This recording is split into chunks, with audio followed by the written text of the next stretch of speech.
नमस्कार। आप सभी को बहुत बहुत नमस्कार। बहुत बहुत स्वागत करती हूँ मैं आप सभी का मेरे चैनल पे औरत की कहानी। तो आज मैं बहुत दुखी हूँ, बहुत ही ज़्यादा बहुत याद आ रही है 22 साल पहले जो घटना मेरे साथ घटी थी। मेरे साथ हमारे साथ, मेरे भाई बहन मेरे साथ 22 साल पहले जो घटना घटी थी, आज वही घटना हमारे पड़ोस के मोहल्ले में घटी। तो मैं बहुत दुखी हुई जब मुझे याद आई फिर से वही बातें कि जब हम छोटे छोटे थे, जब मैं 12 साल की थी तो मेरी माँ हमें छोड़ के इस दुनिया से चली गई थी। तो ऐसा ही कुछ यहाँ पे भी हुआ। तो छोटी छोटी वो बच्चियाँ हैं दो, एक भाई है उनका। तो आज उनकी माँ अचानक ही, पता नहीं किस वजह से, अचानक ही वो हार्ट अटैक हुआ या क्या हुआ, कुछ पता नहीं है। तो वो चली गई है इस दुनिया से।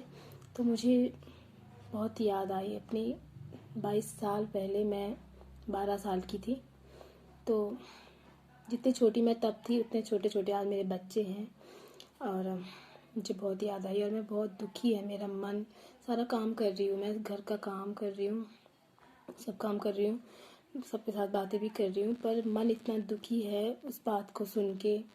जब मैंने वहाँ पे देखा तो वो बच्चियाँ, मुझे ऐसा लग रहा है कि अभी कुछ वो पल अभी मुझे फिर से दोबारा याद आ रहा है कि कैसा मेरे साथ भी हुआ था ऐसा ही।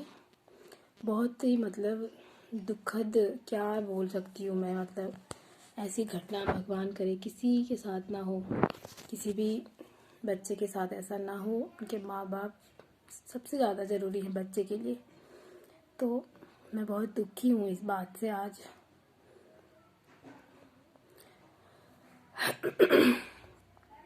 क्या कर सकती हूँ, का दुख तो मैं कम नहीं कर सकती, लेकिन मैं अपना दुख आपको बता सकती हूँ कि मैं कितनी दुखी हूँ आज।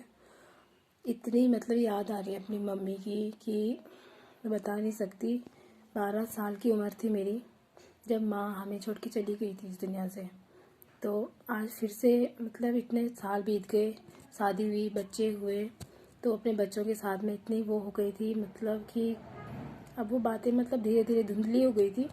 लेकिन आज फिर से वो बातें ऐसी याद आ गई कि मुझे रोना ही आ गया वहाँ पे कि सच में कैसा हो जाता है ऐसे, कुछ पता नहीं चलता कि इंसान को कब क्या हो जाए। मेरी ही उम्र थी जब मेरी माँ का देहांत हो गया था। तो आज मैं 35 साल की हूँ, तो उस टाइम पे माँ भी 35 ही साल की थी जब माँ हमें छोड़ के गई थी। तो मुझे भी बहुत डर लगता है इस बात से। देखो अभी मेरी रूह बहुत कांप रही है कि न जाने इंसान को कब क्या हो जाए, कुछ पता नहीं चलता। मुझे भी बहुत डर लगता है कि मैं भी कहीं अपने बच्चों को छोड़ के ना चली जाऊँ।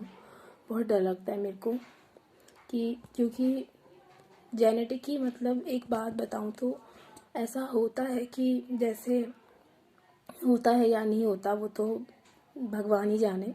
क्योंकि मुझे ऐसा इसलिए डर लगता है कि मेरी माँ ने भी अपनी माँ को नहीं देखा और मेरे पापा ने भी अपनी माँ को नहीं देखा। बचपन में ही उनकी माँ शायद उन्हें छोड़ के चली गई थी दुनिया से। तो और फिर मैंने भी अपनी माँ को देखा तो है, बट माँ भी हमें छोड़ के चली गई। तो मुझे भी बहुत डर लगता है इस बात से कि कहीं मैं भी अपने बच्चों को छोड़ के ना चली जाऊँ। इस बात से मुझे बहुत डर लगता है। तो पता नहीं क्या होगा, क्योंकि इंसान का कुछ पता ही नहीं चलता कि कब क्या हो जाए, कब उसकी मौत हो जाए, कुछ पता ही नहीं चलता। आज की डेट में तो हार्ट अटैक इतना ज़्यादा हो गया है कि कुछ पता ही नहीं चल रहा। बच्चे बच्चे को हार्ट अटैक की बीमारियाँ हो गई हैं, कुछ पता ही नहीं चलता।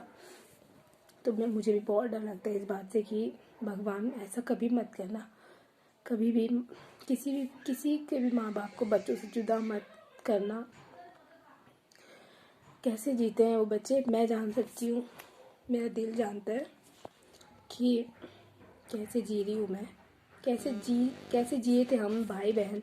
4 भाई बहन थे हम, तो बहुत छोटे छोटे थे। दीदी 14 साल की थी, मैं 12 साल की थी और बड़ा वाला भाई मेरा 10 साल का था, छोटा वाला 8 साल का था, जो बिना माँ के तो सोता ही नहीं था, रहता ही नहीं था। जहाँ जाना माँ की पूँछ पकड़ के, माँ के साथ, माँ के पीछे पीछे मतलब जहाँ भी जाना है माँ के साथ ही जाना है। लेकिन जब माँ चली गई तो तब कैसे रहे होंगे हम, वो तो हम ही जानते हैं। लेकिन पापा थे सहारा के लिए, पापा ने हमें संभाला, पापा ने हमें सब कुछ, वो सब कुछ दिया। लेकिन माँ का प्यार तो कोई नहीं दे सकता, चाहे कोई भी हो। लेकिन पापा ने हमें कभी महसूस नहीं होने दिया कि हमारी माँ नहीं है, क्योंकि पापा ने कोई कमी ही नहीं की हमारे लिए। भले ही हम थोड़ा मतलब गरीब थे, गरीब नहीं बोल सकते हैं, क्योंकि गरीब तो मैं उस इंसान को समझती हूँ जिसके हाथ पैर नहीं होते, जो कमा नहीं सकता। लेकिन हम तो कमा सकते थे, लेकिन बच्चे थे हम, क्या ही कर सकते थे। लेकिन आगे की कहानी मैं आपको नेक्स्ट वीडियो में बताऊंगी कि आगे उसके बाद हमारे साथ क्या हुआ क्या नहीं हुआ। अभी आज के लिए मैं नहीं बोल पा रही हूँ, इसलिए आज मैं इस वीडियो को यहीं पे बंद कर रही हूँ। Thank you.